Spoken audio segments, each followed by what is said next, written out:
people know about what I've done later in life, but I've always kept quiet. And now I've got to the stage of life and I'm thinking, people are going to read my obituary and think, the devious old sod, he never mentioned that. I'll try and put things straight. I've lived in Yorkshire for many years, but this county is not my own. I was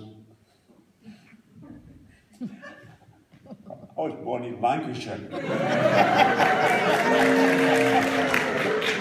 Even worse, I was born in Colne.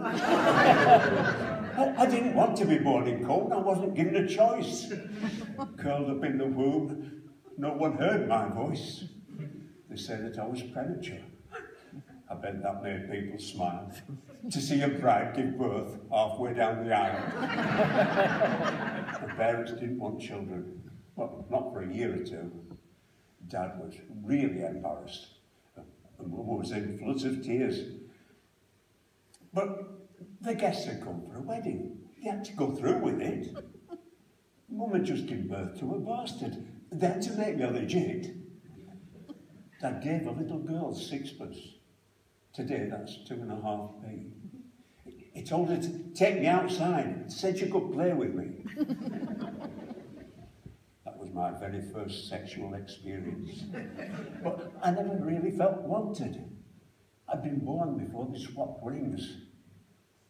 I felt I spoiled the wedding day. But they used to teach me things. Dad taught me to swim in the local canal. I swam across and back. That's pretty good for a newborn baby. Tied up in a weighted sack. No, I've got to put the record straight. Most of that isn't true. I had a normal, legitimate birth, just like, well, some of you. It's true I was born in Colne. I'll never live that down. I couldn't wait to get away. But it's not a bad little town. No, I'm proud to be a Lancastrian. Lancashire spawned some famous sons. I can't think of any just offhand, but I'm sure there must be some. Now, I get invited back to Lancashire sometimes to give talks and to entertain people. The last time I went, it was to entertain a Rotary group. I think they were a bit worried what I might come out with. So they made sure I knew the ground rules before I started. They said, we're quite broad-minded, but we won't tolerate discrimination of any kind. I said, don't talk to me about discrimination. I said, I'm a Lancashire lad living in Yorkshire. But when I got home, I was thinking about this discrimination. I thought, there's a poem there somewhere. Sat in the dirt, begging for scraps. A pitiful sight to behold. Dressed in rags, withered limbs. A girl about 5 years old. She'd been born in an African village where girls were of little worth.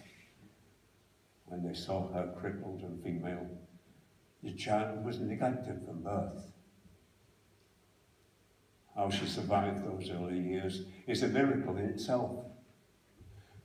Could she survive much longer? The child was in failing health. It came as no surprise when they found her body one day.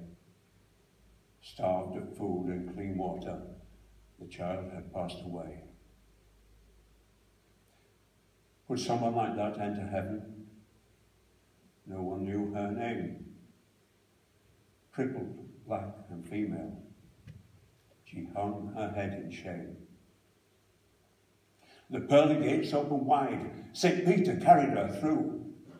And then she got her first sight of God and saw that she was black too.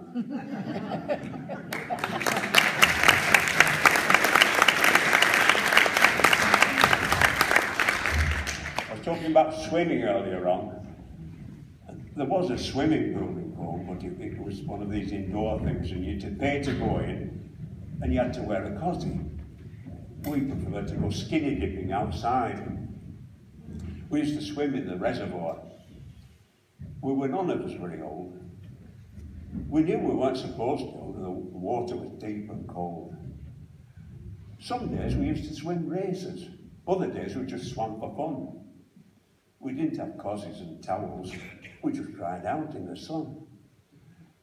One day, the girls were racing. There were 2 entries for the breaststroke. One of them had big boobs. The other looked like a bloke. They both dived in at the far end, then to swim half a mile.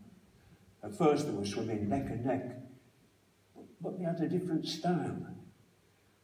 Then the masculine one drew ahead. She was the first to finish the race. The one with the boobs came close second, but you should have seen her face. She said, "I don't like to complain. I usually try to keep calm." But we were supposed to be swimming breaststroke and she was using her arms.